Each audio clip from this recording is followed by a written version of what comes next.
Yo, what is up? You're watching a brand new episode of HailClash, and today we're going to take a look at how to use and how to counter the Hunter. It's a new card in Clash Royale. He deals big damage up close, not so much at range. So I'm going to show you how to use this card. First up is a little bit of a miner prediction. So if you predict a miner correctly, the miner will get 2 swings at your Hunter, none at the tower, and your Hunter will finish off that miner.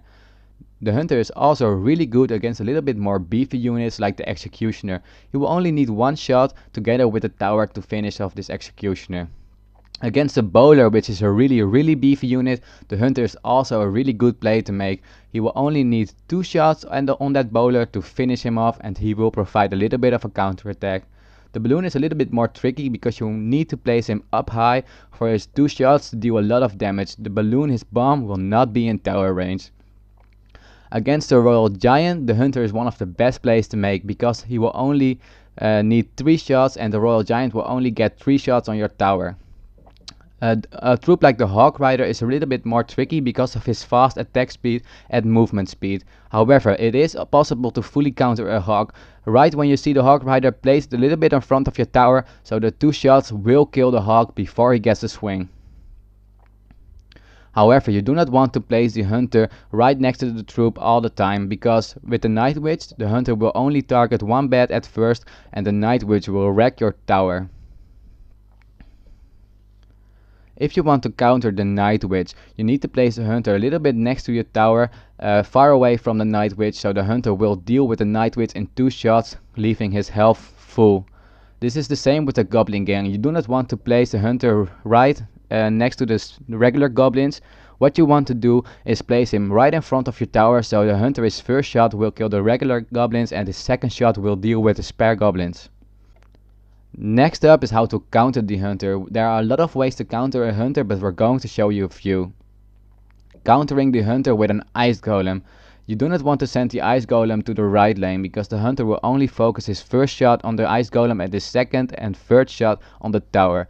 However, you can easily counter a Hunter by placing the Ice Golem a little bit to the left in the middle. A Hunter will need 3 shots on your Ice Golem and your tower will wreck that Hunter. Same actually goes for the Knight. You do not want to place him on top of the Hunter because your Knight will almost die to the Hunter's shots. If you want to counter a Hunter with a Knight, it's best to place him as far away as possible because the Hunter will target 2 shots on your Knight and your Knight will finish him off before he lands the third. Same goes with the Bowler, which is a really beefy unit. The Hunter will deal so much damage, your Bowler will almost die. So the best placement for the Bowler is to place him in the middle but still attract the Hunter, like this. So look at this, the Hunter will almost deal none to 0 damage on that Bowler, leaving his health almost full. The Valkyrie is a little bit different because of her fast attack speed. The Hunter will only manage to get 1 shot off. You can also counter a Hunter with a Night Witch up close, but it's best to place the Night Witch far away from the Hunter, like with the Knight and the Bowler. It's more easy to surround the Hunter with troops like guards. The guards got a buff, so they're really nice. You can also use Seppies to surround the Hunter. It's a positive trait, 3 against 4 and 1 Seppy fully survives. Even if you misplace a surround, for example with the goblins, the Hunter will only kill 1 goblin and the goblins will wreck that Hunter. However, it's easier to surround with a skeleton army, of course, because you do not need exact placement. The same goes for Goblin Gang. It's also really easy to surround the Hunter with a Goblin Gang, but it will provide a positive trait, of course. If you have a more expensive deck like Barbarians, you can also use that to counter the Hunter. It's 5 against 4, but it provides a counter attack. Countering with air troops is also really good, like the Mega Minion for example. They will kill each other, but it's a positive trait for you.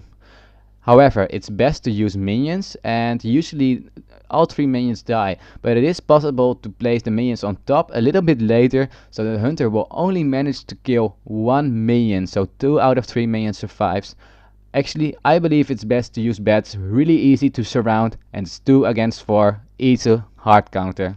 So here are a little bit of the stats again. If you want to see this for a longer time, please pause the video.